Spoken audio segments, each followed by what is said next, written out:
ঐতিহ্যবাহী কাশিয়ানী পোনা মার্কাজুল উলুম মাদ্রাসার উদ্যোগে রাসূলুল্লাহ সাল্লাল্লাহু আলাইহি ওয়াসাল্লামের জীবনী শীর্ষক আলোচনা ও শানে মুহাম্মদ সাল্লাল্লাহু আলাইহি ওয়াসাল্লাম মাহফিল 2023। অধ্যক্ষর মাহফিলের সম্মানিত সভাপতি হযরতুল আল্লাম হযরত মাওলানা মুফতি শিহাবুদ্দিন সাহেব হাফিজাহুল্লাহ, মাদ্রাসার সুযোগ্য সুদক্ষ মোহতামিম সাহেব হুজুর এবং অত্যন্ত নিবেদিত প্রাণ আসাতিজায়ে কেরাম, আজিজ আমতুলাবা, আমাদের অত্যন্ত মহব্বতের কাশিয়ানী থানা সদরের সর্বশ্রেণীর মুসলমান বাবু ভাইয়েরা, পর্দার আড়ালে বসে থাকা মা ও বোনেরা, মুত্তাসিল বাদ মাগরিব অত্যন্ত গুরুত্বপূর্ণ সময়। আম্বিয়া আলাইহিমুস সালাতু ওয়াস সালামের বয়ান করা এবং সমকালীন তৎকালীন সাহাবায়ে কেরাম বা শ্রোতাবৃন্দের বয়ান শোনার মূল টাইম মাগরিব বাদ আর ফজর বাদ। হাদিসে পাওয়া যায় নবী আলাইহিস সালাতু ওয়াস সালাম বেশিরভাগ বয়ান করতেন ফজর বাদ মাগরিব বাদ, জুমার দিন খুতবার ভিতরে। তো একটা সুন্নতি টাইমের অনুসরণ করে আল্লাহ পাক এই অঞ্চলের অনেকের চেয়ে আমাদেরকে আগে আসার বসার তৌফিক দিয়েছেন, শুকর আদায় করি আলহামদুলিল্লাহ। আলোচনা হবে শানে রিসালাত, শানে মুহাম্মদ সাল্লাল্লাহু আলাইহি সাল্লাম। নবী পাক সাল্লাল্লাহু আলাইহি ওয়াসাল্লামের শান মান আমাদের মতো ছোট মানুষ বয়ান করে আমরা লাখো কোটি ভাগের এক ভাগও বর্ণনা দিয়ে আপনাদেরকে শোনাইতে পারবো না। নবী আলাইহিস সালাতু ওয়াস সালাম মানুষ, আমরাও মানুষ। মানুষে মানুষের হাল চাল জীবনী বয়ান শেষ করতে পারবো না, তাহলে শানে ইলাহি আল্লাহ পাক রব্বুল আলামিনের শান কত বড়। সমস্ত আম্বিয়া আলাইহিমুস সালাম মিলেও কিয়ামত পর্যন্ত আনেওয়ালা সমস্ত খতিব ও বক্তা মুফাসসিরিন মুহাদ্দিসিন মিলেও আল্লাহ পাক রব্বুল আলামিনের পূর্ণ শান আলোচনা করা সম্ভব না। শানে ইলাহি রব্বুল আলামিনের অসংখ্য গুণ, তার মধ্যে একটা গুণ হলো ফাআলুল লিমা ইউরিদ, যা চান তাই করেন, যা খুশি তাই করেন।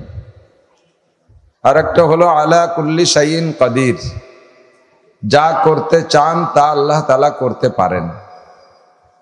এগুন কার? আমরা এদিক সেদিক খেয়াল না করি, ওই ফ্যানটা ঘুরতেছে, লাইটটা লাগাচ্ছে, দেখতে তো আর আসেন নাই। আমি মাঝে মাঝে বলি, কথা বলতে গেলে যদি এরকম দেখি এলোমেলো, তখন কথাটা বলি যে বক্তারা খেজুর গাছের মতো, মুখ একটা নালি, রস পড়বে ধরবে শ্রোতারা তাদের ঠিলে দিয়ে। খেজুর গাছের ঠিলেটা যদি জুলাইয়া লুজ করে ঢিলা করে পাতা, তাকে বাতাসে ঠেলা ধাক্কা দেয়, বাদুড়ি চামচে নাড়াচাড়া দেয়, কাঠবিড়ালিতে সরাই ফেলে, তাহলে রস ভিতরে যায় না। গাছ রস দিয়েই যাচ্ছে, ফুটাই যাচ্ছে, সারা রাত রস পড়ছে, কিন্তু গাছের নিজের দোষে সকালবেলা যাইয়া দেখবে যে গাছ ভিজে গেছে, নিচে ভিজে গেছে, কিন্তু ঠিলের মধ্যে রস নেই, ঠিলের মুখ নাড়াচাড়া করছে। এই জন্য তো আমরা বক্তারাও খেজুর গাছের মতো কোরআন হাদিসের কিছু রস ফেলানোর চেষ্টা করি। আমার 1-1.5 ঘন্টা 100 ঘন্টা সময়ের ভিতরে আমি চেষ্টা করব কিছু রস দেওয়ার জন্য, কিন্তু আপনার ঠিলেটা যদি একবার এদিক একবার ওদিক করেন, তাহলে খালি ঠিলে নিয়ে বাড়ি যেতে হবে, রস বাড়ি যাবে না, 1 গিলাস এমনিও খেতে পারবে না, জাউ গুড় কিচ্ছু হবে না, ঠিক কিনা? এজন্য যতক্ষণ আসেন বসছেন কাছে কাছে মিলে মিলে বসতে হবে। আর মজলিসের আদব, যারা যেখানে জায়গা পাইছেন, উন্মুক্ত খোলা মাঠ, পছন্দ মতো জায়গা, ফ্যান যেখানে আছে সেখানে শ্রোতা আছে। ডেকে ডুকে গরমের মধ্যে তোর কষ্ট দিতে আনা যায় না, কিন্তু মজলিসের একটা আদব আছে। 5 জন মানুষ নিয়ে কথা বলা যায়, যদি ওই 5 জন কাছে কাছে বসে একাগ্রতার সাথে মনোযোগী হয়ে শোনে, তাহলে 5 জন নিয়ে কথা বলা যায়। আর 5000 মানুষও যদি অমনোযোগী হয়, এলোমেলো হয়, তাহলে কিন্তু কথা আসে না, কথা বলা যায় না। যারা আছেন আসছেন, সারাদিনই গরম, আজও গরম, এখনো গরম। আল্লাহ পাক রব্বুল আলামিন ইচ্ছা করে দুপুরবেলা ঠান্ডা করার জন্য একটু বৃষ্টি দিয়েছিলেন মনে হয়। অতটুক না হলে তো আরো গরম হতো। তা আল্লাহ পাকের শান, আল্লাহ পাকের কুদরত, সেই বৃষ্টিটুক দিয়ে আবার বিকেলবেলা আবহাওয়া অনুকূল করে দিয়েছে। গরমকে ঠান্ডা করার জন্য যদি এখন প্রবল বৃষ্টি হতো তাহলে তো মোটেই বসতে পারতাম না। তো এই বৃষ্টিটা এখন না হওয়াটাও আমাদের জন্য নিয়ামত। এই নিয়ামতের শুকর আদায় করি আমরা বাস্তব দিয়ে। দূরে দূরে যারা আছেন, যারা আসতেছেন, নতুন সামনের ফাঁকা জায়গাটা পূরণ করে বসলে ভালো লাগবে কথা বলতে ইনশাআল্লাহ। আমাদের আজকের মাহফিলের শেষে থাকবেন হযরতুল আল্লাহ হযরত মাওলানা ইসমাইল ইব্রাহিম কাতারি, ইসলামপুর ভবানীপুর মাদ্রাসার মুহতামিম সাহেব হুজুর, সারা বাংলাদেশের শ্রেষ্ঠ হাফেজদের ভিতরে অন্যতম এবং বড় মাপের আলেম। কাতারের বাদশার বাড়ির মসজিদে একটানা 22 বছর ইমামতি করেছেন। আমাদের কাছে এসে এখন আমাদের ছায়া দিচ্ছেন, ওনার বয়ান শুনবো। আমাদের সভাপতি সাহেব হুজুর আছেন, হুজুরও কথা বলবে। আমার এই অল্প একটু সময়ের ভিতরে সবাই একেবারে ক্লাসের মতো খেয়াল করতে হবে। আল্লাহ পাক রব্বুল আলামিন লাখো লাখ কোটি কোটি মখলুক সৃষ্টি করেছেন। ছোট থেকে ছোট আছে, বড় থেকে বড় আছে। মহাকাশে কত আছে সেটা আমরা জানি না। বিজ্ঞানীরা মাঝে মাঝে দুই একটা নিয়ে গবেষণা করে যা আমাদের আইডিয়া দেয়। আকাশে যে তারকাগুলো আছে তার এক একটা সীমারেখা যেভাবে বলে, সেই সৃষ্টিগুলোর সামনে আমরা মানব জাতি ক্ষুদ্র থেকে ক্ষুদ্র, একেবারে কীটপতঙ্গের মতো ছোট ছোট। পৃথিবীটা কত বড়, যার আয়তন আমরা মেপে ফেলতে পারি। কতটুক পৃথিবীর বেষ্টন, আয়তন কতটুক। কিন্তু আকাশের বড় বড় এক একটা তারকা, একটা গ্রহ, নক্ষত্র কত বড়, যা কোনো কিছু দিয়ে মাপা সম্ভব না। বিজ্ঞানীদের সাধারণ একটা উক্তি, একটা তারকার আয়তন বলা হয় দুনিয়ায় সর্বশ্রেষ্ঠ যানবাহন বর্তমানে রকেট, যেটা ঘন্টায় 32,000 কিলোমিটার চলে। এই 32,000 কিলোমিটার গতির রকেটটাকে যদি আরো 1000 গুণ পাওয়ার দেওয়া হয়, অর্থাৎ 32 গুণ 32,000 গুণ 1000, তাতে কত কিলোমিটার বেগে হবে গতি? এই গতি নিয়ে যদি একটা রকেট একটা তারকার পাশ দিয়ে ঘোরে, তাহলে তার লাগবে 1100 কোটি বছর। পাশ ঘুরে আসতে লাগবে 1100 কোটি বছর। তো অতদিন তো দুনিয়াও থাকবে না, রকেটও থাকবে না, তার ঘোরাও সম্ভব না।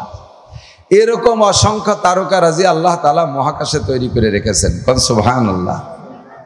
যত বড় কেউরে বানাক না কেন, যত বড় যত দামি যা কিছু বানাক না কেন, সৃষ্টি করুক না কেন আল্লাহ তাআলা, তন্মধ্যে আমাদের মতো ক্ষুদ্র প্রাণী মানব জাতিকে আল্লাহ তাআলা সর্বশ্রেষ্ঠ দামি করে সৃষ্টি করেছেন।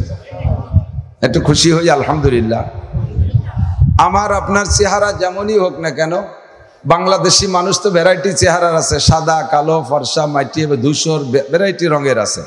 কের নাক ভালো, কের নাক বোসা, বিভিন্ন কালারের। তো সুদানিরা, আফ্রিকিরা, হাবশিরা, তাদের যে চেহারা কালো থেকে কালো এবং কাটিং কোয়ালিটিও একেবারেই বেডঙ্গা। কোন কোন মানুষ বসে থাকলে মানুষ না করে জঙ্গলি প্রাণী বোঝাই বড় কঠিন। নাদুস নদুস, মোটা সোটা, মাথার চুলগুলো বেড়া চুলির মতো কুকড়া কুকড়া, আঙ্গুলগুলো এরকম মোটা মোটা, পাও আঙ্গুল ফাইটে গেছে বালিয়া ভাঙ্গির মতো ফাটা, চোখ দুটো ছোট ছোট। এই কালো কালো মানুষদের মধ্যে থেকে একটা কালো মানুষের নাম হযরত বিলাল হাবশী রাদিয়াল্লাহু তাআলা আনহু। এত কালো মানুষ যাকে কোনো ফর্সা মানুষের চয়েস করবে না, কোনো ফর্সা মেয়ে তার সাথে বিয়ে বসতে রাজি হবে না, কোনো ফর্সা মানুষ তাকে দোস্ত বন্ধু বানাইতে রাজি হবে না, এমন একটা বেঢঙ্গা কালো মানুষ। আর সেই মানুষটারও আল্লাহ পাকের কাছে কত দাম। নবী পাক সাল্লাল্লাহু আলাইহি ওয়াসাল্লাম মেরাজের রাত্রে জান্নাত ভ্রমণ করতে গিয়ে মাঝে মাঝে আগে পিছে একটা খড়মের আওয়াজ, জুতার আওয়াজ শোনেন। আওয়াজ শুনে হুজুর জিব্রাইলকে বললেন, এই আওয়াজটা কিসের আওয়াজ? জিব্রাইল বলেন, হাজা খুফুকু নালাই বিলালিক, এটা আপনার বিলালের খড়মের আওয়াজ। আল্লাহু আকবার। কত দামি মানুষ। হুজুর বলেন, বিলাল কি জান্নাতে চলে আসছে? তো জিব্রাইল বলেন, না হুজুর, আপনার বিলাল জমিনে হাঁটে আর আমরা খড়মের আওয়াজ জান্নাতের মধ্যে শুনি। কোন সময়ের আওয়াজ বেশি শোনো? কয় যে আপনার বিলাল যখন অজু বানাইয়া তাহিয়াতুল অজু নামাজ পড়ার জন্য হেঁটে যায়, তো অজুর স্থান থেকে যায় নামাজ পর্যন্ত যাইতে যে পথটুক হাঁটে, ওই পথটুক সে যেন জান্নাতের মধ্যে দিয়ে হাঁটে। আল্লাহু আকবার। বুজুর্গানে দিন বলেন, আদমিয়াত লাহমু শাহমু পোস্তেনিস, আদমিয়াত লাহমু শাহমু পোস্তেনিস, আদমিয়াত জুজরি যায় দোস্তেনিস, গরবা সুরাত আদমি ইনসাবুদে, আহমদ আবু জাহলে হামিক সাবুদে। চেহারার নাম, স্বাস্থ্যর নাম, বস্তাখানিক সার্টিফিকেট সংগ্রহ করার নাম মানবতা নয়। যদি এগুলোর নামই মনুষ্যত্ব হতো, তাহলে আবু জাহেল হতো সবচেয়ে দামি, যার চেহারা হুজুর আলাইহিস সালাতু ওয়াস সালামের চেহারার সাথে অনেকটা মিল ছিল। একেবারে টলমলে সিমসাম ফিগারের মানুষ, বংশমর্যাদায় আরবের ভিতরে অন্যতম বংশের, শিক্ষা জগতে সারা পৃথিবীতে শ্রেষ্ঠ দুই একজনের একজন, আর ক্ষমতার বলে সৌদি আরবের গভর্নর। এরপরও তার নাম আবু জাহেল, মূর্খদের বাবা। জান্নাতে এক সেকেন্ডও যাবে না। আর বেলালে হাবশি রাদিয়াল্লাহু তাআলা আনহু জান্নাতে যাবে কি যাবে না? নবী দুনিয়ার থেকেই বিলালের ইন্তেকালের আগেই তার খড়মের আওয়াজ জান্নাতের মধ্যে শুনে আসছে। জান্নাতের একটা উদ্বোধনী আছে, জাহান্নামের একটা উদ্বোধনী আছে। আমাদের এই পদ্মা সেতুর উদ্বোধন হয়েছে না, তারপরে আমাদের কালনা সেতুর উদ্বোধনী হয়েছে না। সেতুটা যেমন তার উদ্বোধনের পার্টিও তেমন। পদ্মা সেতু উদ্বোধনের জন্য প্রধানমন্ত্রী নিজে আসছেন, প্রেসিডেন্ট আসছেন, কালনা সেতুর জন্য কিন্তু আসেন নাই, ওখানে মন্ত্রী পাঠিয়ে দিয়েছিলেন, ঠিক না? তো প্রতিষ্ঠানটা যেমন তার উদ্বোধনী সেরকমই হয়। জান্নাতকে আল্লাহ তাআলা উদ্বোধন করবেন, জাহান্নামকে আল্লাহ তাআলা উদ্বোধন করবেন। তো জান্নাতকে উদ্বোধন করবেন কাকে দিয়া? আমার নবী, আপনার নবী, বিশ্ব নবী মুহাম্মদুর রাসূলুল্লাহ সাল্লাল্লাহু আলাইহি ওয়াসাল্লামকে দিয়ে আল্লাহ তাআলা জান্নাত উদ্বোধন করবেন। সর্বপ্রথম জান্নাতে যাবে কে? আমাদের নবী। কন্যা সুবহানাল্লাহ। আরে ভাই, আমরা তো সেই নবীর উম্মত।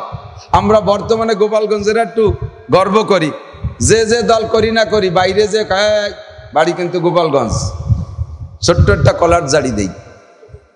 আমাদের গোপালগঞ্জ নিয়ে বর্তমানে একটা গর্ব আছে।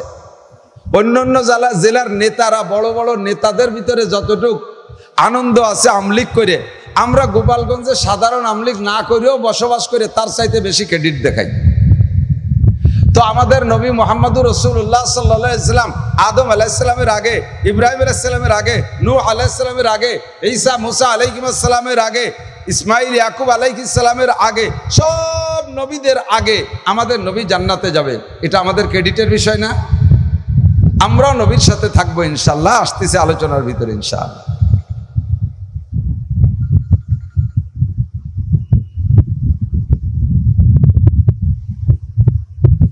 তো নবী যেদিন জান্নাত উদ্বোধন করতে ঢুকবেন, সেদিন আশারায় মুবাশশারা, নবীর সাথে সুসংবাদ প্রাপ্ত জান্নাতি 10 জন সাহাবা সাথে যাবে। 10 জন। কয়জন? 10 জন সাহাবা নবী পাকের সাথে জান্নাতে যাবেন। এই 10 জনকে নিয়ে নবী যাচ্ছেন, আর নবী থাকবেন উটের পিঠে বসা। জান্নাতি উটের পিঠে বসা থাকবেন। এই উটের নাকিল, উটের লেগাম দইরা সামনে সামনে হাঁটবে একজন ফেরেশতা, তার নাম বিলাল রাদিয়াল্লাহু তাআলা আনহু। নবী সর্বপ্রথম জান্নাতে যাবেন, তা নবী যে উটের পিঠে বসা, ওই উটের লেগাম ধরে যিনি সামনে হাঁটতেছে, উনি নবীরা আগে চলে গেলেন না? কথা কন না কে? নবী সর্বপ্রথম জান্নাতে যাবেন, নবীর উটের লেগাম ধরে সামনে রয়েছে বিলাল, বিলাল নবীর আগেই চলে যাচ্ছে। এর মানে আবার এটা নয় যে বিলালের দাম নবীর চাইতে বেশি। আমাদের এই বিশ্বের যে মাননীয় প্রধানমন্ত্রী মাঝে মাঝে গোপালগঞ্জ আসেন না, টঙ্গিপাড়া, আপনারা তো বহুবার দেখেছেন। তো প্রধানমন্ত্রীর আগে স্বরাষ্ট্রমন্ত্রীর গাড়িও যাবে না, পররাষ্ট্রমন্ত্রীর গাড়িও যাবে না, সমাজ কল্যাণ মন্ত্রীর গাড়িও যাবে না, কোনো মন্ত্রী সামনে যেতে পারবে না, প্রধানমন্ত্রী সবার আগে থাকবে। কিন্তু প্রধানমন্ত্রীকে ওই পর্যন্ত পৌঁছাইতে জন্য পুলিশের একটা গাড়ি কুক কুক কুক কুক করতে করতে আগে আগে যায়। যেখানে মন্ত্রীরাও নবীর আগে যাইতে পারে না, সে জায়গায় সাধারণ পুলিশের একটা গাড়ি আগে যায়।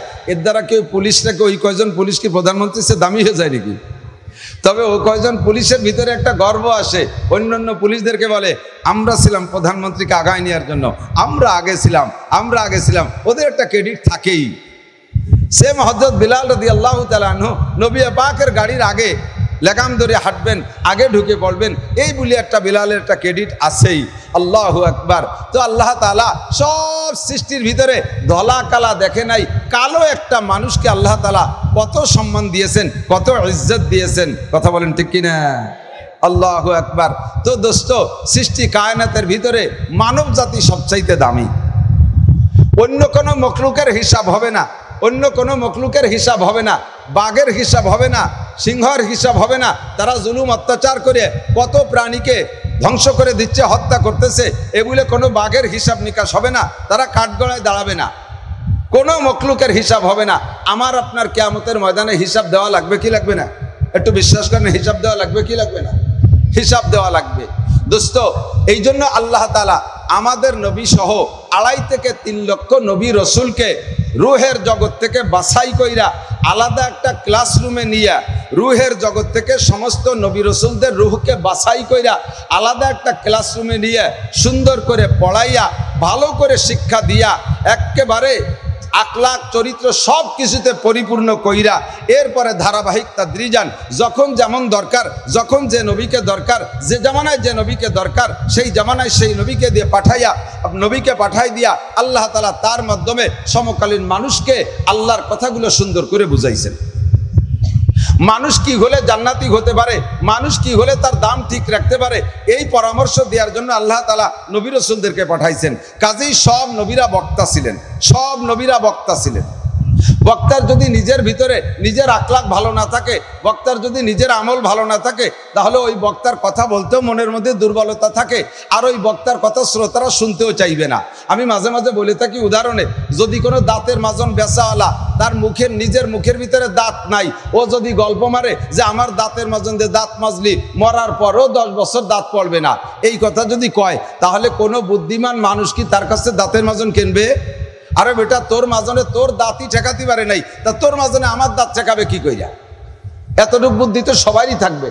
আমি বক্তা যদি সুন্নতের আমল না করি, আমি যদি সুন্নতের বয়ান করি, আমি বক্তা পর্দার আমল না করি, আমি যদি পর্দার বয়ান করি, আমি বক্তা যদি হালাল হারামের পর আমল না করি, হালাল থেকে হারামকে, হারাম থেকে হালালকে বাইসা আমি পরিহার না করি, অর্জন না করি, আমার হালাল ইনকামের ভিতরে হালাল হারামের কোনো তমিজ নাই, আপনারা জানেন। আমি যদি হারাম খাই, তাহলে এটা আপনারা জানেন। আমি যদি স্টেজে বসে বয়ান করি, তখন আপনারা মুস্কি মুস্কি হাসবেন, ক্রিটিসাইজ করবেন, পরে যে বলবেন মিয়া মাইক পাইছো, ভালো মাইক, ফাঁকা মাঠ পাইছো, জাকা নাকা বয়ান করে দিলে তোমারে কিন্তু ভালোই চিনি, কতক্ষণ নাকা। এই জন্য সমস্ত নবী রাসূলদেরকে আল্লাহ তাআলা এমন চরিত্রের অধিকারী করে বানাইছে যে একমাত্র কাফের, মুশরিক, বেঈমান যারা, তারা ছাড়া নবীর বিরোধিতা করতে পারে নাই কেউ, করে নাই কেউ। পাশাপাশি যত বড় চরিত্রহীন কাফের হোক না কেন, আমার নবীর চরিত্রের উপরে কেউ দাগ লাগায় নাই, কোন নবীর চরিত্রের উপরে কেউ দাগ লাগায় নাই। সমকালীন যে জামানায় নমরুদ বড় বেয়াদব, ইব্রাহিম আলাইহিস সালামের সাথে বেয়াদবি করছে পর্যাপ্ত, তাকে আগুনের ভিতরে পোড়াইছে পর্যন্ত, কিন্তু বলতে পারে নাই যে ইব্রাহিম লুচ্চা ছিল, ইব্রাহিম মিথ্যাবাদী, ইব্রাহিম মদ গাঁজা ইয়াবা খায়, ইব্রাহিমের বাড়ির ভিতরে পর্দা নাই, এটা ওটা সেটা, চারিত্রিক যত দোষ, একটা দোষও ইব্রাহিম নবীর সম্পর্কে দিতে পারে নাই। নূহ আলাইহিস সালামের উম্মতকে নূহ আলাইহিস সালাম 1000 বছর পর্যন্ত দাওয়াত দিয়েছে, নূহ আলাইহিস সালামকে মারতে মারতে নাজেহাল করে ফেলাইছে, পিটাইতে, কিন্তু তার চরিত্রের দোষ দিতে পারে নাই। আবু জাহেল, আবু লাহাব, উতবা, সাইবা, ওয়ালিদ ইবনে মুগিরা, আরবের কাফেররা নবীর কলেমা পড়ে নাই, নবীকে মানে নাই, নবীকে নবী বলে স্বীকার করে নাই, কিন্তু নবী চরিত্রহীন ছিলেন, এ কথা কোনো কাফের বলতে পারে? একটু স্বীকার করেন, কোনো কাফের বলছে? আপনারা শুনেছেন? কোনো বই পুস্তকে পাবেন না। বরঞ্চ আবু জাহেলকে আবু তালেব, খাজা আবু তালেব, নবী পাক সাল্লাল্লাহু আলাইহি সাল্লামের চাচা, যদিও কাফের, চির জাহান্নামী আবু তালেবও, কিন্তু নবী আলাইহিস সালামকে যেভাবে সম্মান করেছে, যেভাবে খেদমত করেছে, যার তা বর্ণনাতীত, যার কারণে আবু তালেবের নামটা কাফের হওয়া সত্ত্বেও বলতে গিয়ে আমাদের বুজুর্গানে দিন খুব সম্মানের সাথে বলতেন। আমি বরিশালে হুজুর রহমতুল্লাহ আলাইহি গহরডাঙ্গার শাইখুল হাদিস বরিশালে হুজুরের কাছে এভাবেই বলতে শুনেছি, খাজা আবু তালেব। এজন্য সে থেকে আমিও বলি, সম্মান আমিও দেই, কিন্তু কাফের। খাজা আবু তালেব আবু জাহেলকে নির্জনে ডাইকে নিয়ে বলতেছে, আচ্ছা ভাইজান কন্ত, এই যে মুহাম্মাদের কথা আপনি মানেন না, আমি মানি না, ও কি কোনোদিন মিথ্যে কথা কয়? মুহাম্মদ কোনোদিন মিথ্যে কথা বলছে? আবু জাহেল কয় না, তা আমি করতে পারবো না। কয় মুহাম্মদ কি চারিত্রিক ভাবে কোনো দোষে দোষী আপনি বলতে পারবেন? কয় না, তা বলতে পারবো না। মুহাম্মদ কি সিটার বাটপার? কয় না, তা বলতে পারবো না। মুহাম্মদ কি ফাঁকিবাজ লম্পট? কয় না, তা বলতে পারবো না। মুহাম্মদ কি কের হক নষ্ট করে? না, তাও বলতে পারবো না। সে কি কোনোদিন কাউকে গালি দিছে? কয় না, তাও বলতে পারবো না। তাহলে সব গুণে সে গুণী, যার কারণে আমি আপনি আমরা সবাই থেকে আলামিন বললাম, তার কলেমাটা পড়লি অসুবিধে কি? তা আবু জাহেল কয় যে আবু তালেব, মুহাম্মদ যে আল্লাহর নবী এর মধ্যে কোনো সন্দেহ নাই। কন্যা সুবহানাল্লাহ, মুহাম্মদ আল্লাহর নবী এর মধ্যে কোনো সন্দেহ নাই। তার কাছে কোরআন আসে এর মধ্যে সন্দেহ নাই। তার কাছে জিবরাইল আসে এর মধ্যে সন্দেহ নাই। সে কবর আযাবের কথা বলে, এ কথাও সত্য। হাসর হবে, এ কথাও সত্য। মিজান আছে, এ কথাও সত্য। ফুলসিরাতের কথা বলে, তাও সত্য। কিন্তু আমি স্বীকৃতি দিতে পারতেছি না। বিশ্বাস করি কিন্তু স্বীকৃতি দিতে পারতেছি না। স্বীকৃতি দিলে আমার ক্রেডিট থাকে না, আমার মর্যাদা থাকে না। এই আমার ব্যক্তি মর্যাদার দিক তাকাইয়া তারে স্বীকৃতি দিচ্ছি না। এই জন্যই শুধু লড়াপেটা করি, আর কোনো দোষ মুহাম্মাদের। আমার নবী সাল্লাল্লাহু আলাইহি ওয়াসাল্লামের সিরাত আর আখলাক সম্পর্কে কাফেরদের কাছে জিজ্ঞেস করলেও বড় বড় কাফের যারা শিক্ষিত পণ্ডিত, তারা আমার নবীর চরিত্রের প্রশংসা করতে বাধ্য। কথা বলেন ঠিক ঠিক না? ও দোস্ত, আমাদের অনুসরণীয় অনুকরণীয় যাদের কথা শুনি, মানি বা শুনবো, মানবো, বুঝবো, এরকম বহুত বড় বড় মানুষ আমাদের কাছ থেকে চলে গেছে, যাদেরকে আমরা মহামনীষী বলি। আমাদের সিরিয়ালের ভিতরে আমার নবীর উম্মতের মধ্যেও মুসলমান অমুসলমান সর্ব লাইনে খুঁজলে পাবেন বড় বড় জ্ঞানীগুণী বুদ্ধিজীবী শিক্ষিত পণ্ডিত, ঈশ্বরচন্দ্র বিদ্যাসাগর, এরকম বড় বড় পণ্ডিত আমাদের ভিতর দিয়ে অনেক চলে গেছে। হিন্দুদের ভিতরে, খ্রিস্টানদের ভিতরে যারা এত বড় বড় জ্ঞানীগুণী বিজ্ঞানী, যে এই সমস্ত যন্ত্রপাতিগুলো তারা আবিষ্কার করছে, কারেন্ট আবিষ্কার করছে, মোবাইল আবিষ্কার করছে, কম্পিউটার আবিষ্কার করছে, বিমান বানাইলো, মহাকাশে যায়, চাঁদের দেশে যায়, মঙ্গল গ্রহে যায়, মধ্য আকর্ষণে স্টেশন বানায়, অবশ্যই তারা জ্ঞানীগুণী। বিভিন্ন স্কুল কলেজের পাশে ওয়ালের গায়ে আমি মাঝে মাঝে দাঁড়ায় দাঁড়ায় গাড়ি স্লো করে দেখি, এই স্কুল কলেজওয়ালারা তাদের স্কুলের ওয়ালে এই বড় বড় মহামনীষীদের নীতি কথা, নীতি বাক্য এগুলো সুন্দর সুন্দর করে লিখে রাখছে। অমুকে এইটা বলছে, অমুকে এইটা বলছে, অমুকে এইটা বলছে, এরকম এক একজনের নামে 8টা 10টা করে লেখা দেখি। এই নীতি কথা সব যারাই বলুক, হিন্দুরা বললে যদি সে কথাটা ভালো হয় তাহলে গ্রহণ করা যায়, খ্রিস্টানও যদি বলে ভালো কথা তাহলে সেটা শোনা যায়, দেখা যায়, এবং সে অনুযায়ী চললেও খারাপ হবে না।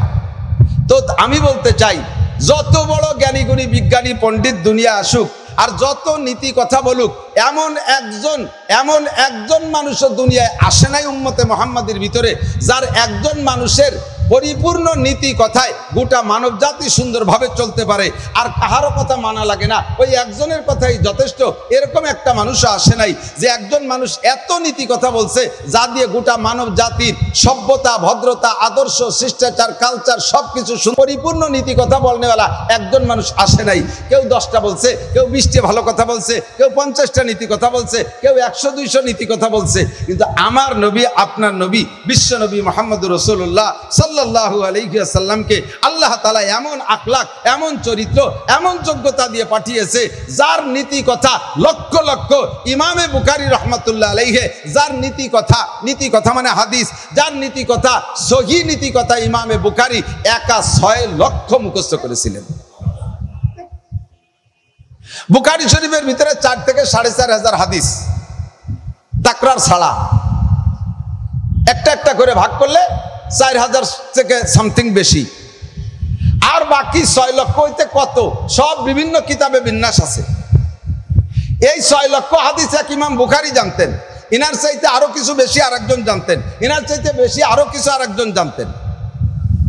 তো এই 6 লক্ষ নীতি কথা ভাগ করলে দেখা যাবে আমাদের ব্যক্তি জীবন, পারিবারিক জীবন, সামাজিক জীবন, অর্থনৈতিক জীবন, রাজনৈতিক জীবন, আন্তর্জাতিক জীবন, কোনো জায়গা অন্য কোনো পণ্ডিতের, অন্য কোনো বিজ্ঞানীদের, অন্য কোনো মহামনীষীদের কথা আমাদেরকে গ্রহণ করা লাগে না, তাদের কথা নেওয়া লাগে না। এক মুহাম্মদুর রাসূলুল্লাহ সাল্লাল্লাহু আলাইহি ওয়াসাল্লামের সম্পূর্ণ নীতি কথাই আমাদের গোটা জিন্দেগি চলা সম্ভব। কথা বলেন ঠিক ঠিক না? এজন্য আল্লাহ পাক রব্বুল আলামিন আমাদেরকে ডেকে বড় মোহাব্বতের সাথে বলেন, আমাদেরকে ডেকে বলেন কুল আতিউল্লাহ ওয়া আতিউর রাসূল। হে নবী তুমি বলো, আমার দিক তাকান, কোরআন শরীফের ভিতরে কুল শব্দ আসছে 332 বার। লফজ কুল, কপলাম পেশ কুল 332 বার। কুল মানে বলো, কুল মানে বলো, কপলাম পেশ কুল মানে বলো, আর কাপলাম পেশ কুল মানে খাও। কুল রে কুল ভাবে, কপলাম পেশ কুল শুদ্ধ করে পড়বেন। যারা কুলহুস সূরা পড়েন, সূরা ইখলাস পড়েন, শুদ্ধ করে পড়বেন। যদি শুদ্ধ করে পড়েন তাহলে কুল হুয়াল্লাহু আহাদ, বলো সেই আল্লাহ একক একক। আল্লাহ কয়জন? বলো, কুল মানে বলো। আর যদি বলেন কুল হুয়াল্লাহু আহাদ কাপলাম পেশ কুল দিয়ে বলেন, তখন তরজমা হবে খাও সেই আল্লাহকে যে আল্লাহ একা। এ নামাজ হবে? কতক্ষণ হবে? একটু ভালো করে পড়েন।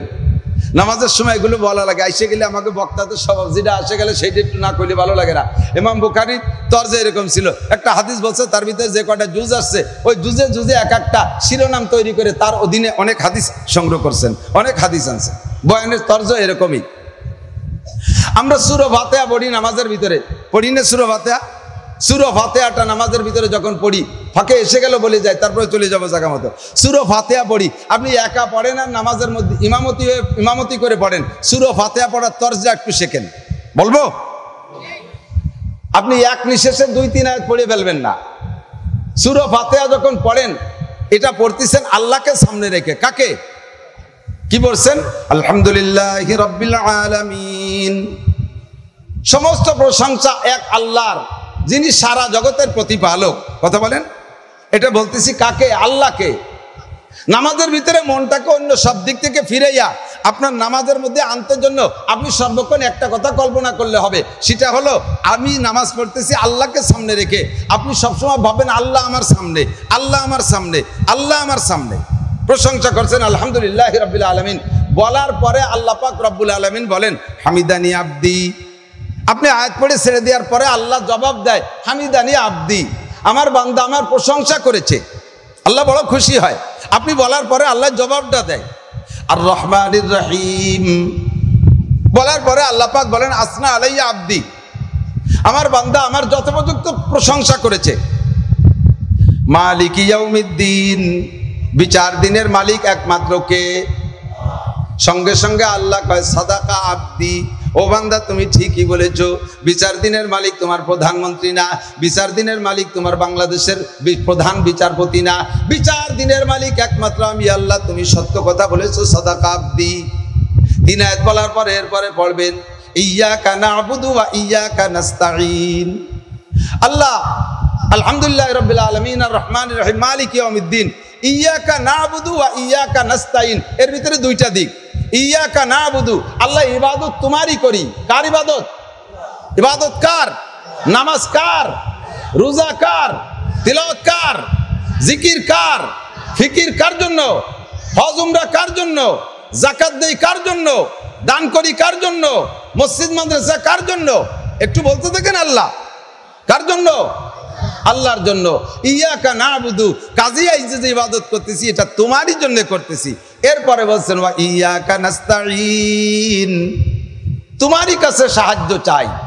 আমার সাহায্য কি দরকার এটা আমি জানি না, আমার কি কি দরকার এটা আমি জানি না, কিন্তু কথা বলেন আমার সব দরকার আমি জানি না, মাথায় মাথায় মোটা মোটা কয়েকটা জানি। আমার সমস্ত প্রয়োজনীয়তা আল্লাহ জানে কি জানে না? ওয়া ইয়াকা নাস্তাঈন, এই আয়াতের ভিতরে 2টা অংশ। একটা হলো আল্লাহর কাছে বললাম তোমার ইবাদত করি, এর পরের অংশে আমি চা শুরু করে দিছি, ওয়া ইয়্যাকা নাস্তাইন, তোমার কাছে চাই, তোমার কাছে সাহায্য চাই। আল্লাহ পাক রব্বুল আলামিন এই আয়াত বলার পরে জবাব দেয়, হাযা বাইনি ওয়া বাইনা আবদি। এই আয়াতটা আমার আর আমার বান্দার মধ্যে দুই ভাগে বিভক্ত, অর্ধেক আমার বান্দার আর অর্ধেক আমার। ওয়ালি আবদি মা সাআলা, আমার বান্দা আমার কাছে যা চাইছে ওইটা আমি কবুল করলাম, বান্দাকে তা দিয়ে দেব। ওয়ালি আবদি মা সাআলা, যা চাইছো তা দিয়ে দিলাম। এরপরে ইহদিনাস সিরাত, এবার সা শুরু করছি, ইহদিনাস সিরাতাল মুস্তাকিম। আল্লাহ এবারও কয় আলী আব্দি মা সাআলা, আমি কি কইছি আল্লাহ এত রাস্তা, এত রাস্তা, রাস্তার তো অভাব নাই। আমলিগ, বিএনপি, জামাত, জাতীয় পার্টি, আটরশি, চন্দ্রপাড়া, মানিকগঞ্জ, সুরেশ্বর, ভোজেশ্বর, ইনায়তপুর, বাহাদুরপুর, ফরিদপুর, মাদারীপুর, তবলিগ, চরমুনাই, তবলিগের মধ্যে দুই দল, এতাহাতি, অজাহাতি, চরমুনের ভিতরে আবার কি আছে নাকি জানি না। এই এত দলের ভিতরে হিজবুত তাওহীদ, কাদিয়ানি, আমি কোন দিক যাবো তো বুঝে উঠতে পারতেছি না। কথা কন না কে? আর যে বক্তা এসে বুঝোয় সেই বক্তাটাই সহি মনে হয়। ইদানিং হিজবুত তাওহীদ, আমি সেদিনকে ইউটিউবে একটা বয়ান শুনতেছি, এক মহিলা উনি শোনাচ্ছেন যে আমি জামাতে ইসলাম করতাম, দীর্ঘদিন জামাত ইসলামী করি, আর আমি আসল হক জিনিসটা খোঁজার চেষ্টা করি, আর মোনাজাতেও কই আল্লাহ এই জামাত ইসলাম যদি সঠিক হয় তাহলে আমার যেন কোনো কিছুতে জামাত ইসলামের থেকে সরাইতে না পারে, আর যদি জামাত ইসলাম সহি না হয় তুমি এর থেকে সরা আমার সহি দলের ভিতরে পৌঁছাই দাও।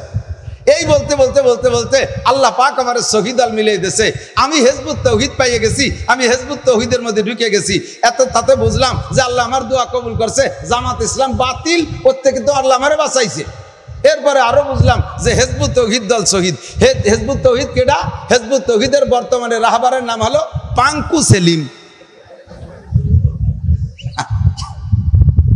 নাম কি? পাঙ্কু সেলিম। ওর মূল প্রণেতার নাম হলো বায়েজিদ খান পন্নী। আমরা কোরআন হাদিস সব পড়ি, আরে সারা পৃথিবীতে যত কোরআন হাদিস আছে কওমি উলামায়ে কিরামের কাছে তা আছে, সারা বিশ্ব জুড়ে আছে। আল্লাহর রহমত, এরপর তুলি পড়ে যাবে না, দেখা বিশ্ব জুড়ে সব জায়গা আমার লাগবে না, বিশ্ব জুড়ে উলামায়ে কিরামের কাছে কোরআন হাদিস আছে। আমরা এত কোরআন হাদিস পড়িয়া বুঝিয়া মাদ্রাসা করে টরে, এরপরও আমরা মোটামুটি এখনো পর্যন্ত ঐক্য হতে পারি না।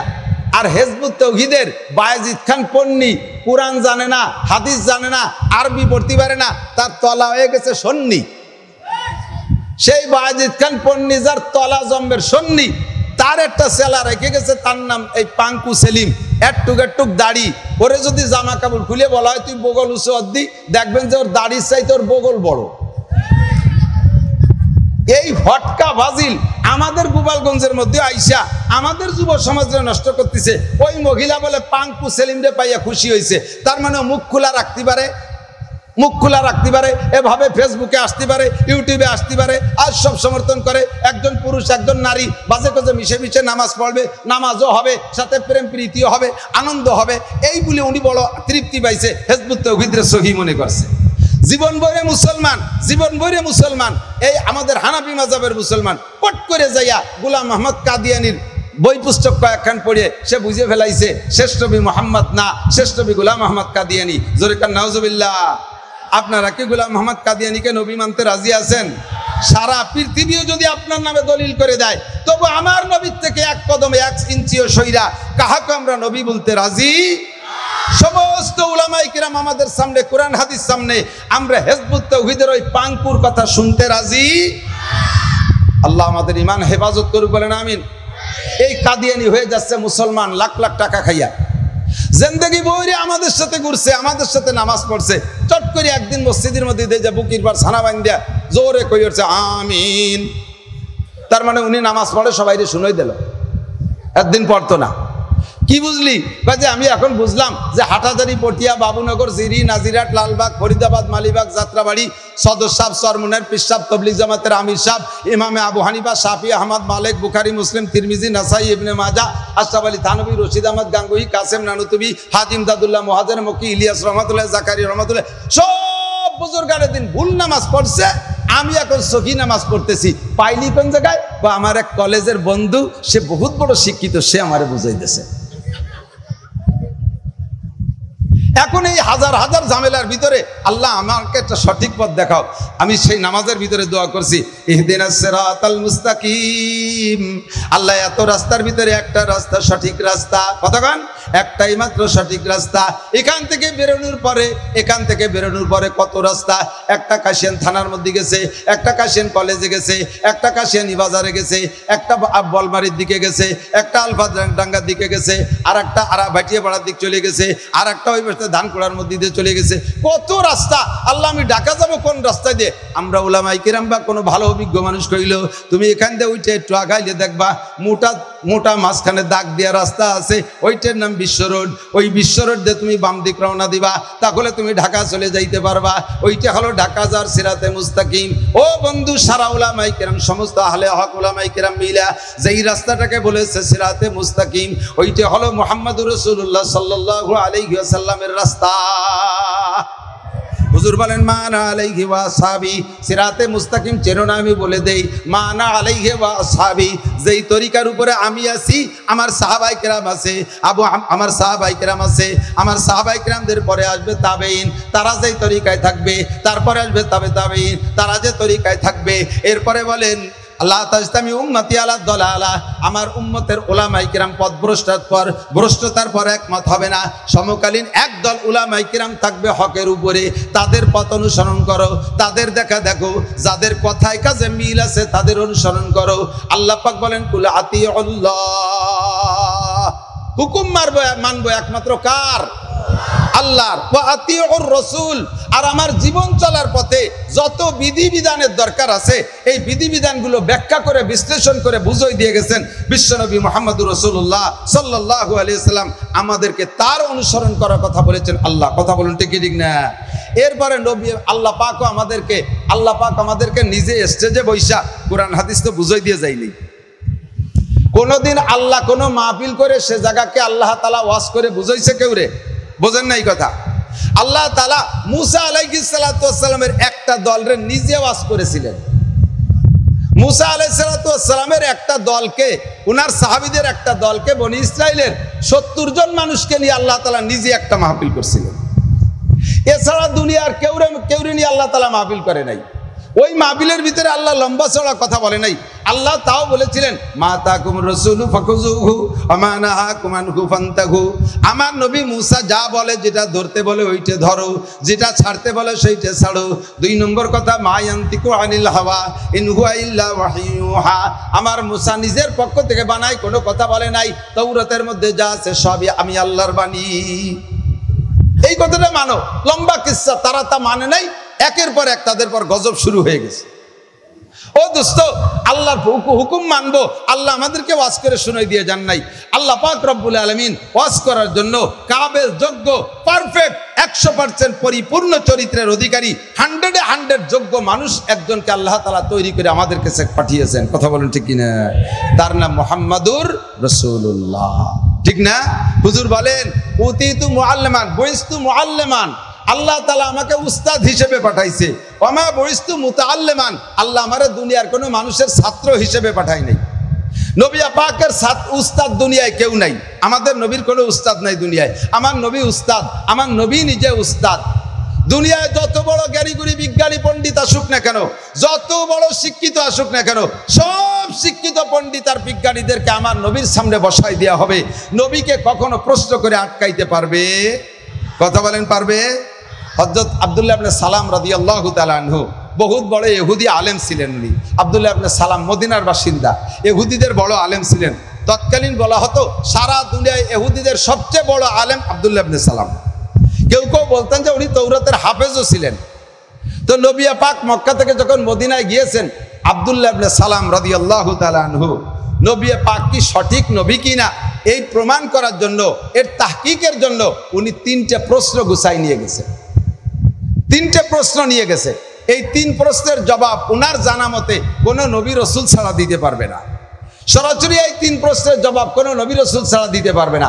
আর বর্তমান বিশ্বে কোনো নবী নাই, যদি ইনি মুহাম্মদ সঠিক নবী হয় তাহলে এই 3 প্রশ্নের জবাব দিতে পারবে।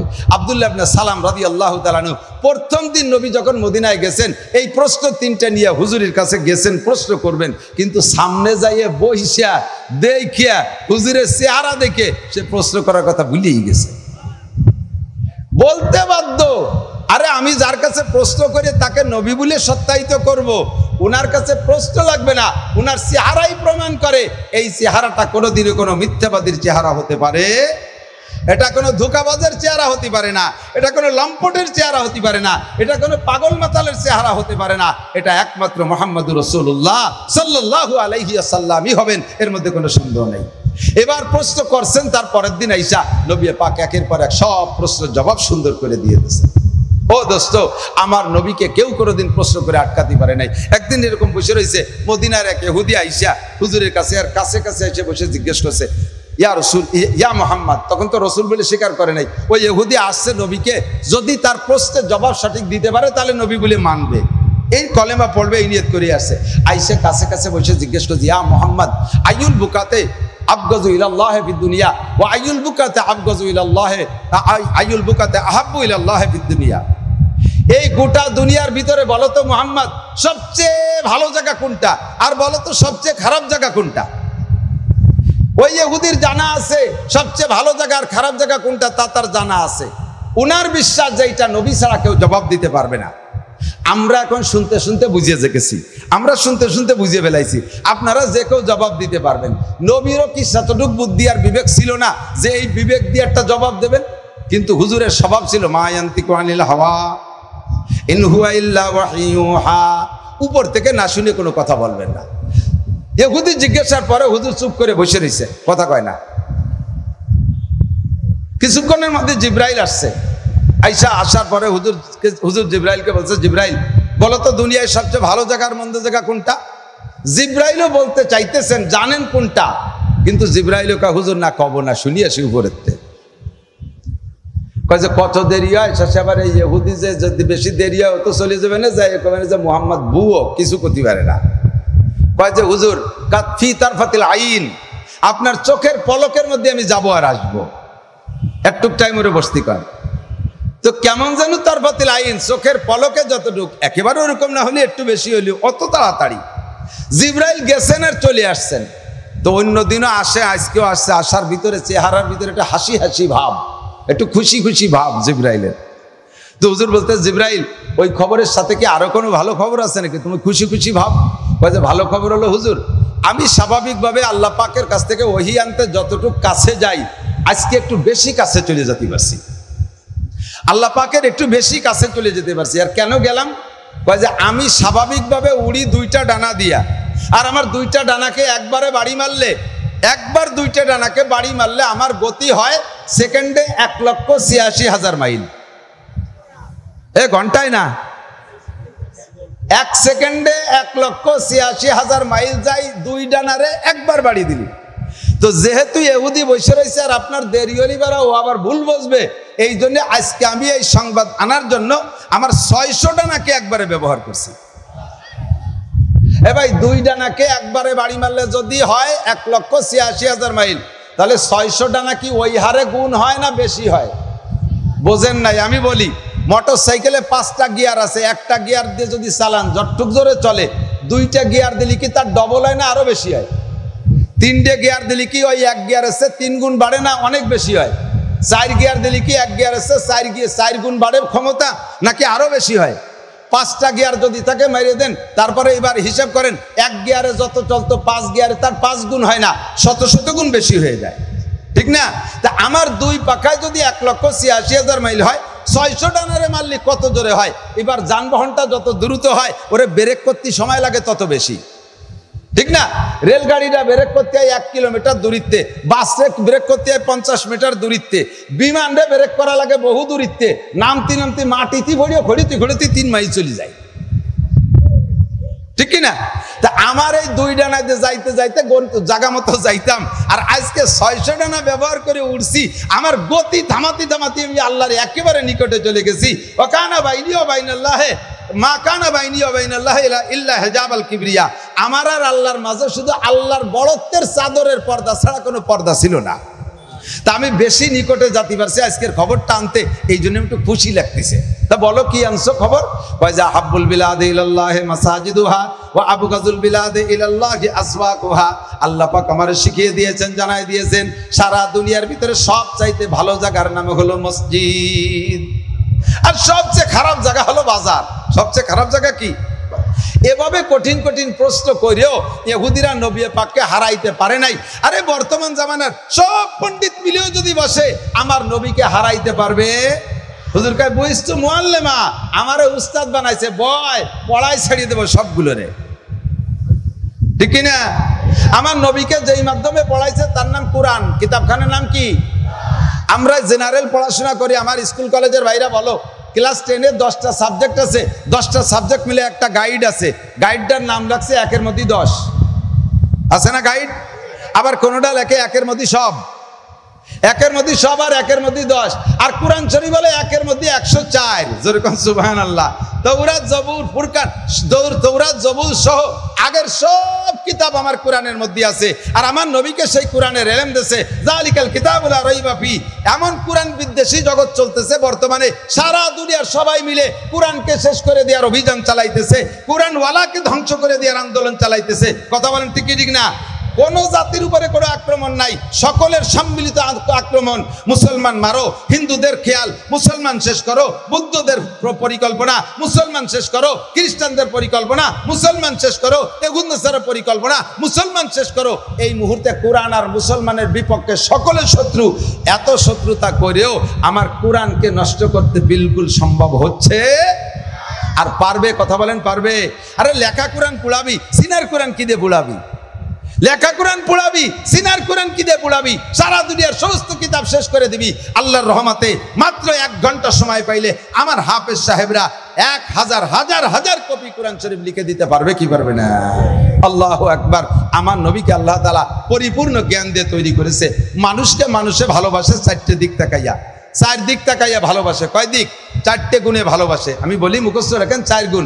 1 নম্বরে জামালাত, 2 নম্বরে কামালাত, 3 নম্বরে নওয়ালাত, 4 নম্বরে করাবাত।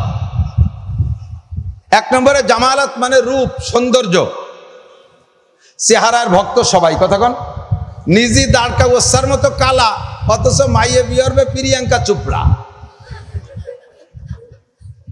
এইরকম মন মানসিকতা নিয়ে আসে না কতক্ষণ না, যে নিজের একটু আয়নার মধ্যে দেয় যে আমি যারা চয়েস করতেছি সে কি আমার চয়েস করবে? সৌন্দর্য রূপকে সবাই ভালোবাসে, আল্লাহ ভালোবাসে। তবে দোস্ত, সারা দুনিয়ার যত রূপ আল্লাহ তাআলা বাজেট করেছে, মানবিক রূপের ভিতর দিয়া আল্লাহ তাআলা একটা বন্টন করছেন। এই মানবিক রূপের উপরে বন্টনের আগে আল্লাহ তাআলা আমার আপনার নবীকে রূপ দিয়েছেন। যেরকম সুবহানাল্লাহ। সিদ্দিকা আয়েশা রাদিয়াল্লাহু তাআলা আনহা বলেন, রাতের বেলায় নবী যখন ঘরে থাকতেন, রাতের বেলা যখন নবী ঘরে থাকতেন, নবী যতক্ষণ পর্যন্ত হুজুরের নুরানি ফোকাসকে ইচ্ছাকৃতভাবে হুজুর দাবায় না রাখতেন, অতক্ষণ পর্যন্ত ঘরটা একেবারে পরিপূর্ণ আলো হয়ে থাকতো।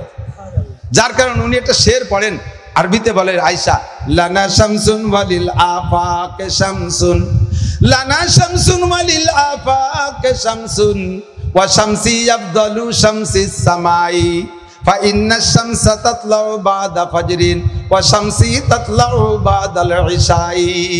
যেরকম সুবহানাল্লাহ। আরে আমার নবীর চেহারা সূর্যের চাইতে উজ্জ্বল। সূর্যের সাথে নবীকে তুলনা করলে নবীকে খাটো করা হবে। কতক্ষণ না কেন? মা আনতা মাদিহুহা ইয়া মাইয়ুশাব্বিহুহা বিশামসি ওয়াল বাদারে লা বালান্তা হাজিহা।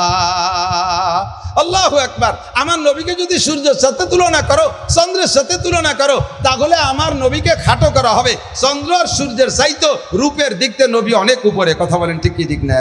তাহলে রূপ দেখে যদি ভালোবাসতে হয়, তাহলে আমার নবীকে ভালোবাসতে হবে। এবার নবীর রূপের পরে যাইয়া মানবিক রূপকে আল্লাহ তাআলা ভাগ করছে। গোটা মানব জাতির জন্য যে রূপ আল্লাহ বরাদ্দ করছে, তার অর্ধেক একা ইউসুফ আলাইহিস সালাম দিয়েছে। আরে খেয়াল করে নাই?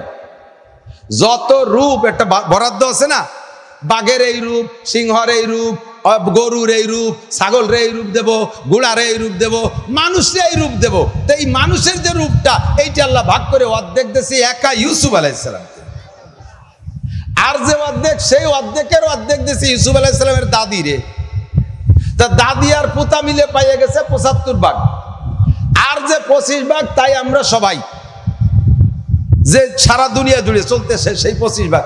আর তাহলে আমরা কি একটা জাররা, একটা কণা পরিমাণ, অনু পরিমাণও কি ভাগে পাইছি? যা পাইছি তারিজ জ্বালায় একজন আর একজনের মহাব্বতে পড়িয়ে কচু গাছের সাথে গলায় দড়ি দিয়ে মরতেছে, ওই টাওয়ারের মাথায় লাফাই পড়ে মরতেছে। যজ্ঞ সেটা পরের ব্যাপার। ইউসুফ আলাইহিস সালামের এই রূপের ভক্ত হইয়া মিশরের মহিলারা লেবু কাটতে যে হাত কেটে ফেলাইছে।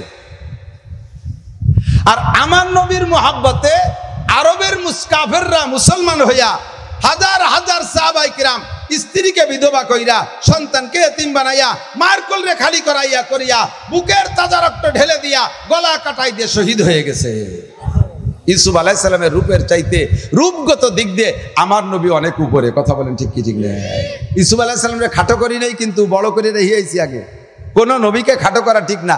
আমরা যেভাবে বলতে যাই আমার নবীকে একটু ভালোবেসি বাসতে যাইয়া অন্য নবীকে একটু বলতে যাই একটু খাটো করে ফেলাই দেই।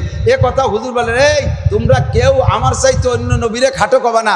ইউসুফ আলাইহিস সালাম, মুসা আলাইহিস সালাম, ঈসা নবীরে আমার চাইতে ছোট বলবা না। ওনারা অনেক দামি নবী, তাদেরকে দাম দিয়েছেন, কিন্তু আমার অন্তরে থাকতে হবে আমার নবী সবচাইতে দামি। কথা বলেন ঠিক না? আমার নবী সর্বশ্রেষ্ঠ, এই মহব্বত আমার অন্তরে থাকতে হবে। জামালাত। এক সাহাবা বলতেছেন পূর্ণিমার চাঁদ, পরিষ্কার আকাশ, নবী পাক বসা ঘরের ভিতরে, আমি দেখতেছি নবীর চেহারা। তো আমি একবার দরজার কাছে যাই নবীর চেহারা দেখে আসি, আর একবার বাইরে এসে চাঁদের দিক তাকাই। তা আমি মিলাতে পারতেছি না যে কোন চেহারাটা ভালো। পরে আমার কাছে ১০০% শিওর হয়ে গেছে আমার নবীর চেহারা চাঁদের চাইতেও অনেক সুন্দর। আল্লাহু আকবার। সিদ্দিকা আয়েশা বলেন, সবার সূর্য ফজরের পরে ওঠে আর আমার সূর্যটা ঈশার পরে ওঠে। নবী ঈশার নামাজ পড়ে ঘরে যাইতেন, মনে হয় যেন ঘরের মধ্যে সূর্য উঠছে। তাহলে যদি রূপের দিক তাকাইয়া ভালোবাসি, আমার নবী সবচাইতে বেশি ভালোবাসা পাবে কি পাবে না? জামালাত, কামালাত, যোগ্যতা, আমার নবীর চাইতে যোগ্য মানুষ জগতে আর আসে নাই। কথা কন না কেন? আর আসবে? কথা বলেন। যেই মানুষটাকে দেখে অনুসরণ করে আপনার ব্যক্তি জীবন গড়তে পারবেন।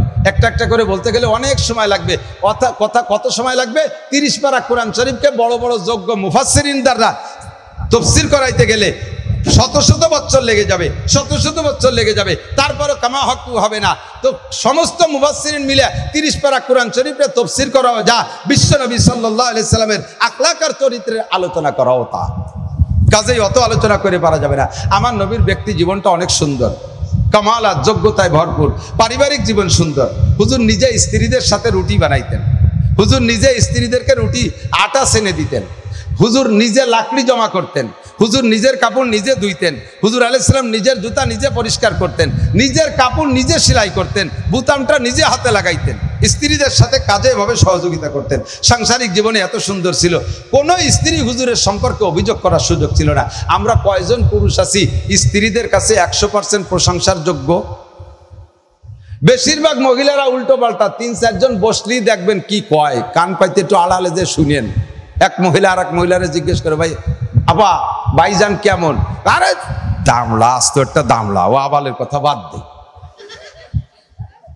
আপনার স্বামী কেমন? কয় যত নুচ্ছ দেশলে বাড়ি আসে না, প্রশংসা করতেছে। আপনার স্বামী কেমন? কয় যে চোরের ঘরে তার কায়দা নাই। আপনার স্বামী কেমন? ও তো মদখোর, রাত্রি জন কয় গালে। আপনার স্বামী কেমন? কয় বিড়ির গন্ধে জ্বালায় ওর জামাও না দেয়া যায় না। আরো অনেক দিক আছে, খুঁজে দেখবেন। তো নবী পাক সাল্লাল্লাহু আলাইহি সাল্লামের স্ত্রীদের কাছে নবী পাকের চরিত্র সম্পর্কে জিজ্ঞেস করলে সব একটা স্ত্রীও হুজুরের চরিত্রের সমালোচনা করতে পারে নাই। কথা বলেন ঠিক না? আল্লাহু আকবার। তো যদি বলি যোগ্যতার দিক দিয়ে মানুষকে ভালোবাসতে হয়, তাহলে আমার নবী সর্বশ্রেষ্ঠ যোগ্যতা সম্পূর্ণ। কাফের মুশরিকরা পর্যন্ত নবীর যোগ্যতার সম্পর্কে প্রশংসা করেছে। ৩ নম্বরে কামালাত, জামালাত, কামালাত, নওয়ালাত। নওয়াল মানে দান, অনুদান। দানের দিক দিয়ে হুজুর সাল্লাল্লাহু আলাইহি ওয়াসাল্লাম কারিহেল মুরসালা, হাদিসের শব্দ এরকম আছে, কারিহেল মুরসালা, প্রবাহিত বাতাসের মতো। কোটি কোটি টাকার সম্পদ আসছে সন্ধ্যার আগে, হুজুর সন্ধ্যার আগে সম্পূর্ণ টাকা বন্টন না করে ঘরে ঢুকতেন না। যদি বন্টন করে সারতে না পারতেন তাহলে হুজুর রেখে দিতেন যে কালকে এই পর্যন্ত, আজকে বন্টন করলাম, আগামীকাল এটা বন্টন করব। ওই মাল বন্টন না করা পর্যন্ত হুজুরের রাতের বেলাও ঘুম হইতো না। হুজুর আলাইহিস সালাতু ওয়াস সালাম উন্মুক্ত হাতে খরচ করতেন নওয়ালাত। আর হুজুরের দান তো রয়েই গেছে আমাদের উপরে বিশাল দান, সেই দানেরই আমরা চলতে তালে আসি। আল্লাহু আকবার। 4 নম্বরে কারাবাত, নিকটতম। নবী যে যত নিকটে হয়, একটা মানুষের সাথে একটা কুকুরও যদি কিছুদিন ঘোরাফেরা করে, চলাফেরা করে, দেখবেন কুকুরটার প্রতি একটা ভালোবাসা হয়ে যায়, যায় কি যায় না? আপনি একটা খাসি পালছেন, একটা খাসি কুরবানির 6 মাস আগেতে পালতেছেন, আপনি বাড়ি আসার সাথে সাথে ডাঙ্গার থেকে আসলে, মাঠের থেকে আসলে খাসিটা আইসা দেখবেন আপনার খালি গায়ে এই ঘামিয়ে গেছেন, লবণ লবণ ও জিব্বেদের চাটিয়ে দেয়, চাটতে চাটতে আপনার মুখও চাটিয়ে ছুটিয়ে একেবারে টান টান করে বেলায় দেয়। আপনি যখন খাইতে বসেন, কাছে যেয়ে বসে, আপনি যে জায়গায় বসেন পাশে যেয়ে বসে, লেজ দিয়ে আপনারা ছোট ছোট করে সুরসুরি দেয়, মাথায় দিয়ে একটু গুঁতো দেয়, তার সাথে একটা আলাদা পীড়িত হয়ে গেছে। এই ছাগলটারে কোরবানি দিতে গেলে আপনারও চোখ দিয়ে পানি চলে আসে। মানুষের সাথে মানুষের উঠা বসার কারণে ভালোবাসা হয়, পশু প্রাণীর সাথেও ভালোবাসা হয়, এরকম বলে কারাবাত, নৈকট্যতা। আমার নবীর সাথে আমরা কত নিকটে, আল্লাহ পাক বলেন নিজেই, আন-নবিয়্যু আওলা বিল মুমিনিনা মিন আনফুসিহিম। প্রত্যেক নবী, বিশেষ করে তোমাদের নবী মুহাম্মদুর রাসূলুল্লাহ সাল্লাল্লাহু আলাইহি ওয়াসাল্লাম তোমার জন্য এত নিকটে যে তুমি তোমারে নিজেরে যতটুকু ভালো না বাসো, তোমার নবী তোমাকে তার চাইতে বেশি ভালোবাসে। সুবহানাল্লাহ। এই জন্য যেদিকে তাকাবো সেই দিকেই আমার নবী আমার কাছে ভালোবাসা পাওয়ার যোগ্য কি না। এবার নবী পাক সাল্লাল্লাহু আলাইহি ওয়াসাল্লাম সম্পর্কে আল্লাহ পাক বলেন, ও বন্ধু দুনিয়ার মুসলমানরা, কুল ইন কুনতুম তুহিব্বুনাল্লাহ, নবীকে বলছেন উম্মতরে একটু কয়ে দাও, উম্মতরে একটু বলে দাও, কুল ইন কুনতুম তুহিব্বুনাল্লাহ, হে নবী তুমি উম্মতকে বলো, ইন কুনতুম তুহিব্বুনাল্লাহ, আমরা নবীরে ভালোবাসি, উলামায়ে কিরামরে ভালোবাসি, মসজিদ মাদ্রাসা ভালোবাসি, দান খয়রাত করতে ভালোবাসি, এতিম অসহায়কে ভালোবাসি। এই সব ভালোবাসার উদ্দেশ্য কি? যাতে আমরা আল্লাহর কাছে ভালোবাসা পাই। কথা কন না? এ সবকিছু ইবাদত, সবকিছু কি ইবাদত। নামাজও ইবাদত, তিলাওয়াত ইবাদত, জিকির ফিকির ইবাদত, দান খয়রাত ইবাদত, ফরজ ওয়াজিব সুন্নাত সব ইবাদত। এই সব ইবাদত করি একমাত্র আল্লাহর কাছে ভালোবাসা পাওয়ার জন্য। এবার আল্লাহ পাক বলেন উম্মতরে বলে দাও, বলে ইন কুনতুম তুহিব্বুনাল্লাহ, যদি তোমরা আল্লাহকে ভালোবাসতে চাও, ইন কুনতুম তুহিব্বুনাল্লাহ, যদি আল্লাহকে ভালোবাসতে চাও, তাহলে উম্মতকে বলে দাও ফাত্তাবিউনি, আমি নবীর অনুসরণ করো, আমি নবীর অনুকরণ করো। আমার অনুকরণ করলে আল্লাহ পাক খুশি হয়ে যায়। ইউহিব্বুকুমুল্লাহ, তুমি আল্লাহকে ভালোবাসতে চাও, আল্লাহ তো তোমারে ভালোবাসতে চায় না। তোমার স্বভাব আখলাক চরিত্রতে আল্লাহ তোমারে ভালোবাসতে চায় না। এবার যদি তুমি আল্লাহকে ভালোবাসতে চাও, তাহলে নবীর অনুকরণ করো, তাহলে ইউহিব্বুকুমুল্লাহ, আল্লাহ তোমারে ভালোবাসবে, আল্লাহ তোমাকে ভালো। আর আল্লাহ কেউরে ভালোবাসলে প্রথম পুরস্কার কি? আল্লাহ পাক বলেন ইয়াগফির লাকুম যুনুবাকুম, সর্বপ্রথম আল্লাহ পাক তোমার ভালোবাসার প্রমাণ করবে, তোমার জীবনের সব গুনাহ মাফ করে দেবে, সমস্ত গুনাহ মাফ করে দেবে। ইয়াগফির লাকুম যুনুবাকুম আল্লাহু গফুরুর রহিম, ক্ষমা করে দেবেন। কেন? আল্লাহ হলেন গফুর, এই জন্য আল্লাহ ক্ষমা করে দেবেন। সাথে আবার রহিম শব্দ ব্যবহার করে আল্লাহ বুঝাইতে চায়, ও বান্দা, গফুর নামের ওসিলায় ক্ষমা করে দেব, আর রহিম নামের ওসিলায় আরেকটা পুরস্কার দেব। সেই পুরস্কারটা হলো ইদাফ লাহুল আযাবু ইয়াউমাল কিয়ামাতি ওয়া ইয়াখলুদ ফীহি মুহানা ইল্লা মান তাবা ওয়া আমানা ওয়া আমিলা আমালান সালিহা ওয়া উলাইকা ইউবাদদিলুল্লাহু সাইয়্যাতিহিম হাসানাত। রহিম নামের ওসিলায়, গফুর নামের ওসিলায় গুনাহ মাফ করে দেব, আর রহিম নামের ওসিলায় তোমার সমস্ত গুনাহকে পাল্টাইয়া নেকি বানাইয়া দেব। শর্ত হলো নবী পাকের সুন্নতের অনুসরণ। কথা বলেন, নবীর সুন্নতের অনুসরণ। এবার হুজুর বলেন, ও মুসলমান, এক সাহাবা এসে হুজুরকে বলতেছেন, হুজুর, দুর্বল এক সাহাবা, নরমাল এক সাহাবা আইসা হুজুরকে বলতেছে, হুজুর আপনি নবী, আবু বকর, উমর, উসমান, আলী আপনার সহচর, বিশেষ করে আপনি নবী সহ আরো নবীরা আছে, আপনাদের জান্নাত তো হবে অনেক উপরে, আপনাদের কাছে তো আমাদের মতো খুদে মানুষ যাইতে পারবো না।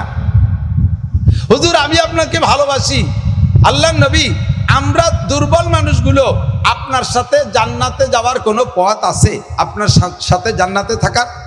হুজুর বললেন, আমার সাথে জান্নাতে থাকার পথ হলো, তুমি শুনে নাও, আল মারউ মা মান আহাব্বা, আল মারউ মা মান আহাব্বা, যে যাকে ভালোবাসে সে তার সাথে হবে আখিরাতে। তুমি যদি আমাকে ভালোবাসো তাহলে তুমি আমার সাথে জান্নাতে থাকবা, আমি যত উপরে জান্নাতেই থাকি না কেন। সাহাবা বললেন, হুজুর আমি আপনাকে সবচাইতে ভালোবাসি, হুজুর এবার পরিমাণ বলে দিলেন, লা ইউমিনু আহাদুকুম হাত্তা আকুনা হাব্বা ইলাইহি মিন ওয়ালিদিহি ওয়া ওয়ালাদিহি ওয়ান নাসি আজমাইন।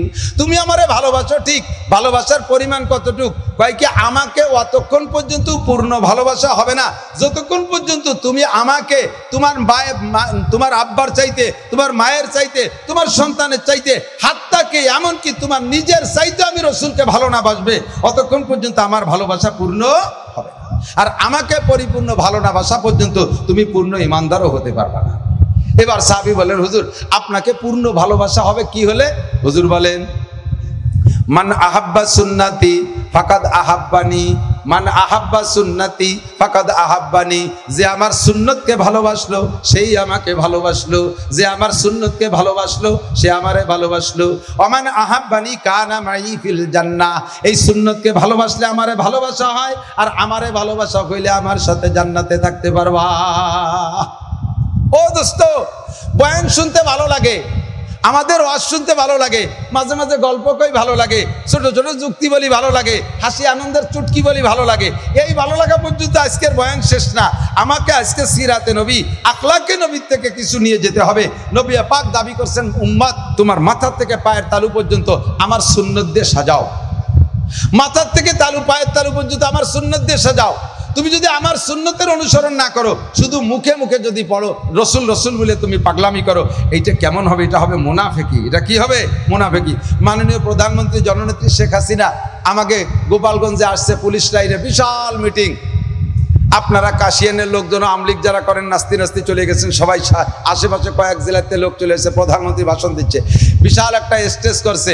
ও জায়গায় মোটামুটি নেতারা আছে, মন্ত্রীরা আছে, আঞ্চলিক নেতারা আছে। এখন আমলিগের একজন সমর্থক এই জায়গা মাথা বেহা হয়ে গেছে, বেকাই হয়ে রয়েছে, খানিক গর্ত, হাত পাও বেহা কোড়া হয়ে গেছে। স্বাধীনতা যুদ্ধের সময় উনি গুলি খাইয়া এরকম পঙ্গু পাঙ্গা হয়ে গেছে। এই লোকটা কি পরিমাণ আমলিক করে, শেখ হাসিনার চাইতেও বেশি আমলিক করে।